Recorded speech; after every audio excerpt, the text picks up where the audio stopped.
I'm Eran Bornstein. I'm from the OBGYN department. I run the maternal fetal medicine service, and I'll speak with you about the diagnostic issues of prenatal screening for facial abnormalities.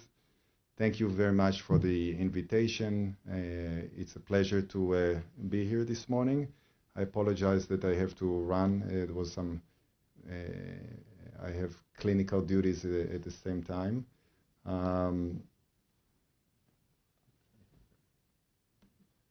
It's going to be an interesting talk because it's a subject that can have a whole course for the whole morning, and I'm going to try to fit it in around 15 minutes.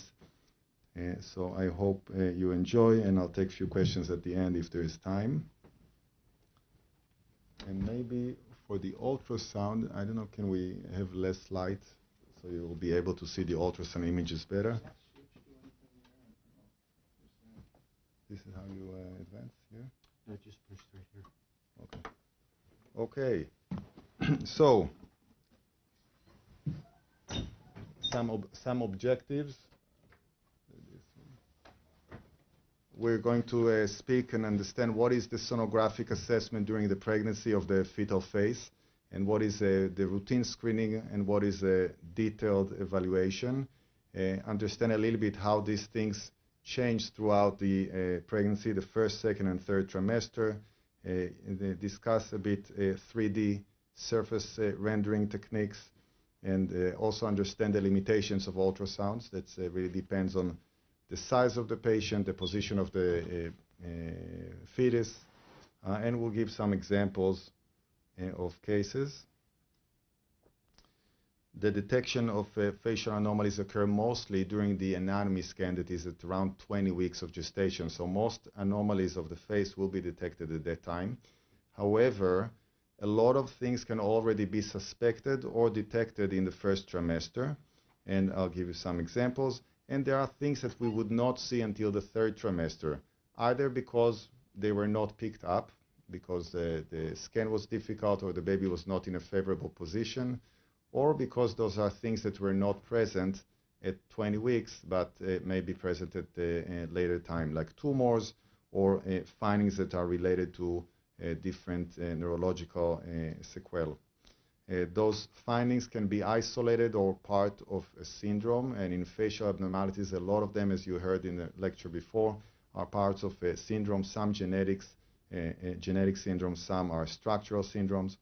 The neonatal outcome, therefore, also varies significantly, whether it's something that the surgery completely corrects, and as you saw, the aesthetic results are amazing, or if it's something that has other features that may be impairing the development of the child. Therefore, definitive diagnosis is key, and in our diagnosis, our tools are really detailed ultrasound and detailed genetic evaluation, which usually occurs through an amniocentesis. And again, the multidisciplinary team approach, and a team that is expert as the one that we have here is really key for optimizing the results. So when we speak about detection of anomalies, the AIUM, which is the American Institute of Ultrasound in Medicine, really set the bar very low. They ask everyone to look at the upper lip. And there are many reasons why the bar is set up low. I think it has medical legal implications, and also trying to set the bar that anywhere in the United States they can meet that. In our units and advanced units, we always do in every 20 weeks kind of detailed evaluation of the face. And detailed means that we're looking at the face in the three orthogonal planes, so a mid-sagittal view, coronal views, and axial views. And I'll give you some examples. And then there's the expert level of evaluation, really when you have either family history or suspicion for an abnormality, where we do spatial rendering techniques that can be time-consuming, or evaluation of the ear and the palate, which are more challenging. If we're looking at the mid-sagittal view, we can evaluate very nice the forehead, make sure there's no frontal bossing or abnormal sloping, the nose, the nasal bone, which is a sign for us, marker for aneuploidy, like Down syndrome, the upper and lower lip, the hard palate, and the chin. And then when we do an evaluation in the other planes, this is a coronal evaluation. And you can see the video, we're really like sweeping from the tip of the nose and upper lip, and then going inside the face, inside and out. And when we do that, we're going through the nose lips, which is the classical view, further into the bony structures of the face, and to the area of the orbit, seeing that there's no hypotaylorism, hypertaylorism, that the eyes appear normal. And if anyone thinks that there's an abnormality in the video below, if anyone wants to guess, it's a tricky question because this should be going to our colleagues at MIS that do eye surgery. But this baby has congenital cataracts. You can see that the lenses appear like an onion, echogenic onion. If you compare it to the one above, that is crystal clear lens. So this baby with congenital cataract.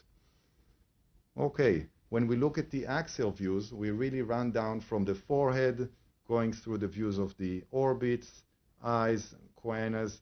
This is also where we can see the ears, like two, like a pot with two handles. Okay, we're going down through the maxilla, alveolar ridge, palate, tongue, and then to the mandible. So this is the evaluation. So what are the common things that we see? And this is the classical image for a 20-week fetus with a unilateral cleft lip, nothing too much. And if the baby is in a nice position, it's easily detected because there's fluid in this gap. And this is at 20 weeks, but as you see from embryology, and you know that most cleft lips and palate will already be present much earlier. The development is in the first 8 weeks. So can we see it earlier? And the answer is yes. It's very difficult, but we can. This is a baby that came at 12 weeks for what we call the nuchal translucency screen. It's a routine screening for Down syndrome. And if you look here at the profile, you can see that there is an abnormality at the area of the upper lip. If you look here, this is a coronal view.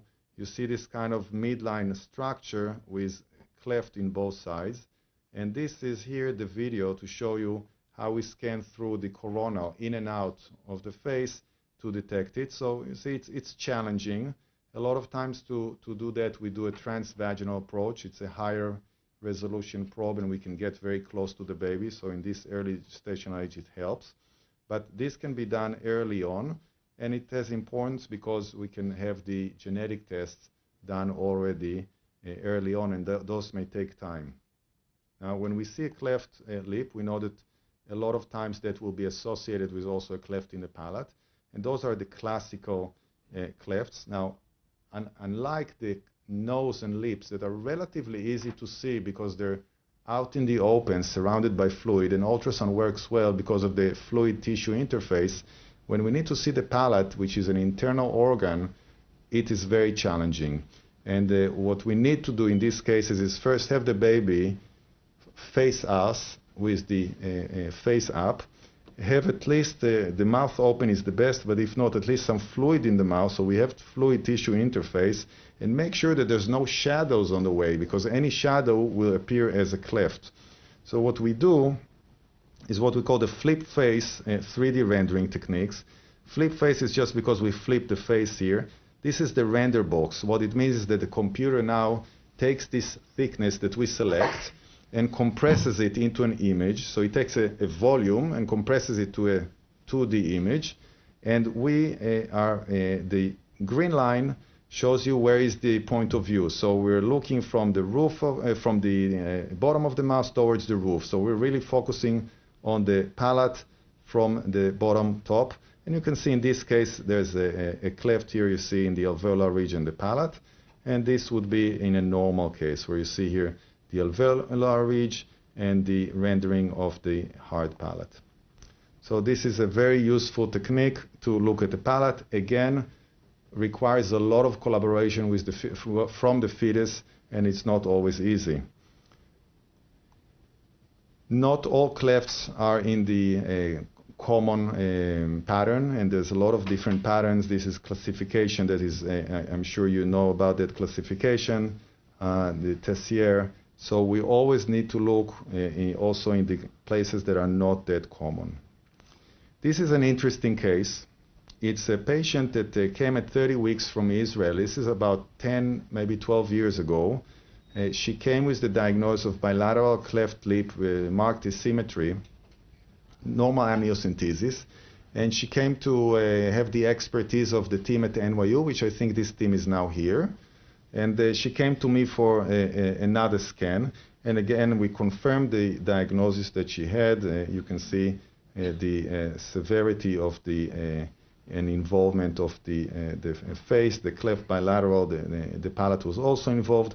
But if you look here, when we looked at the cheek and the area of the ear, we start to see this periauricular skin tags that go down the cheek, and this is always a sign of maybe that's not just an isolated cleft. So I apologize that I missed your presentation, Dr. Thorne, but this is how we assess the ears. So you can see here we also select a rendering box on the ear, and you can see that the right ear of the baby, the lower portion is underdeveloped, and then you can see here these skin tags. Okay, so this is how the ear appears in a 2-dimension and 3-dimension rendering. That's the right ear. The left ear looked different, was also a little bit lower and bulging outside. Okay, so those are the 2 ears. And again, this baby that has a more advanced syndrome. There was some confusion about also with the genetic testing, and because the parents were carriers of something that is a mutation that was unknown whether it's part of a face syndrome or not. Eventually, the thought was that this baby has golden heart, and they decided to go back to Israel and not continue the pregnancy. They came back after. They had 3 other pregnancies with us. I put it just to show the evaluation of the ear, and these are normal views of normal ears, and you can see how we look at it in 2-dimension or 3 dimensions. And when we look at the ear, we look at the size, we look at the position, the anatomical structures, and the presence of skin tags, which in many cases are a part of one of many genetic abnormalities. This is a case which Shelley, you know the family, and I think that Dr. Thorne met with them.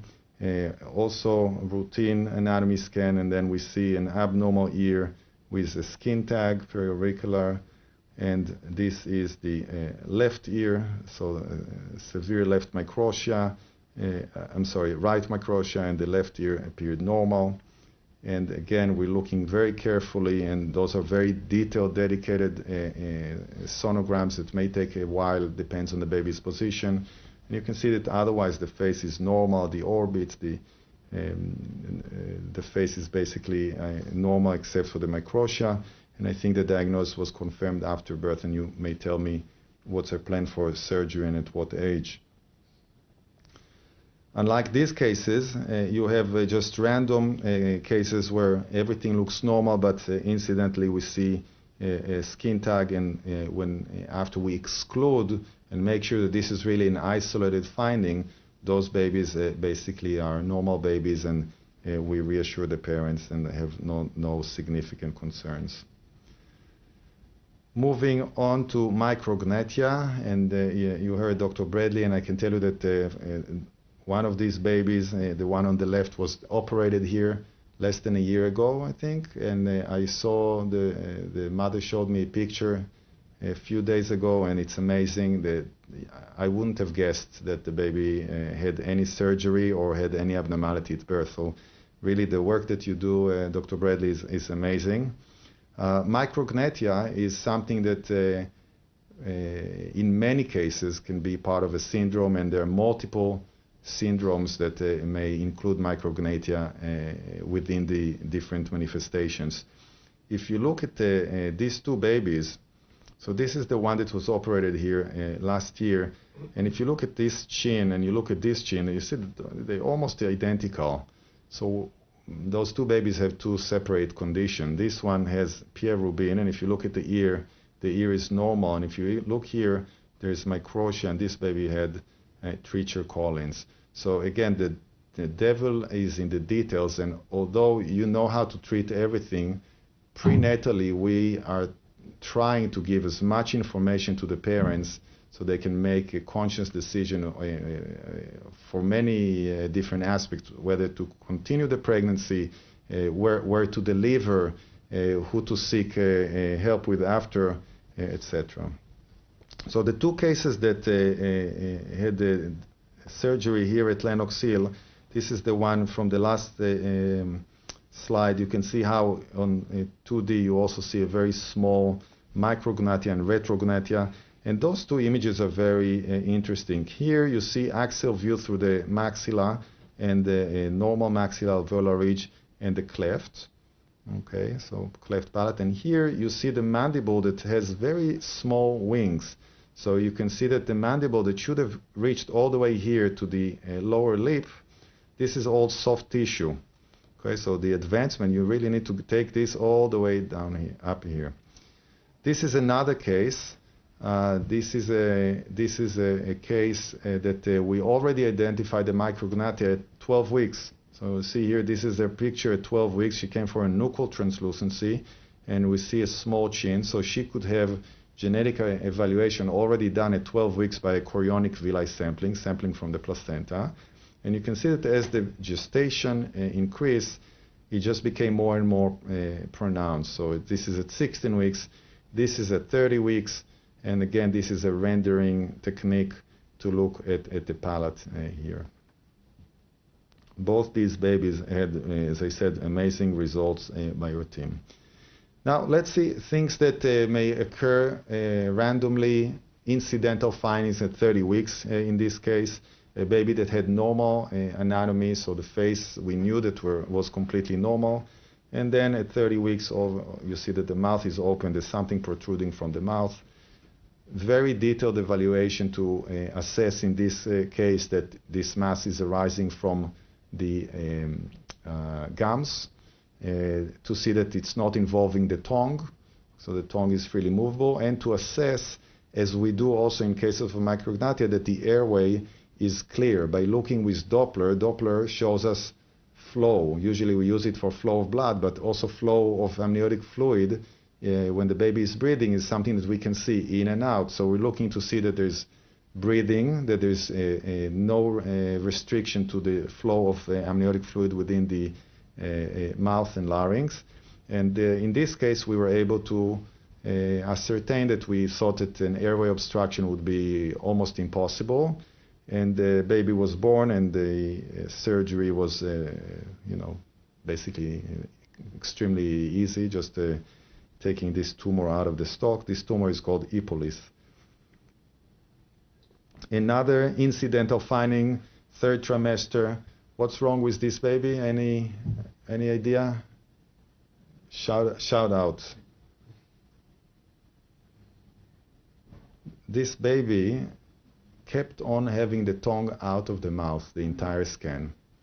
So there's one of two things. It's either a macroglossia or some kind of either neurological, and we see it in a lot of syndromes with mental retardation, that they just tend to have their tongue floppy outside. And you can see this is also here, also on coronal view, the lips and the tongue kept on being outside. So trisomy 21 is not really, trisomy 21, we had such good screening nowadays already in the first trimester. Not saying it's not impossible, but it wouldn't be common, and that's not a common finding also. But what it is, whenever we see a macroglossia, we have to think about overgrowth syndrome. So this baby, we suspected back with Widman. It's an overgrowth syndrome. You see that also the kidneys were measuring large. Otherwise, the baby was still not big like expected. And I spoke with the parents, and we did another amniocentesis, because the original amniocentesis that they do does not check for that. That requires a specific test, methylation test. This is what we call an imprinting syndrome. Basically, there's a overexpression of genes from the father and underexpression of genes from the mother, so you need methylation studies. And the baby had back with Wiedemann, and so that's something that we may find in the third trimester. Okay, we're running out of time. I hope that within this short time I was able to give you a little bit of knowledge about the detailed and screening of facial anomalies by ultrasound, how we can help you, not just in detecting a syndrome and giving you a report, but also in sharing images and discuss case with you so you can plan for your surgeries and interventions and counseling of the patients better. Always remember that ultrasound can be suboptimal in some patients or based on presentation. If the baby is showing us the back, we would not be able to generate the images that I showed you here, but we're very stubborn and keep on bringing them back or letting them go to have something to eat and return and work around it. Detailed evaluation is key. We're using ultrasound and genetic tests. And again, the multidisciplinary team that you guys have built up here, and I'm proud to be a part of, in conjunction with the pediatricians, NICU, specialized anesthesia, Shelley, which I cannot even thank you for your fund of knowledge and how much you help our patients.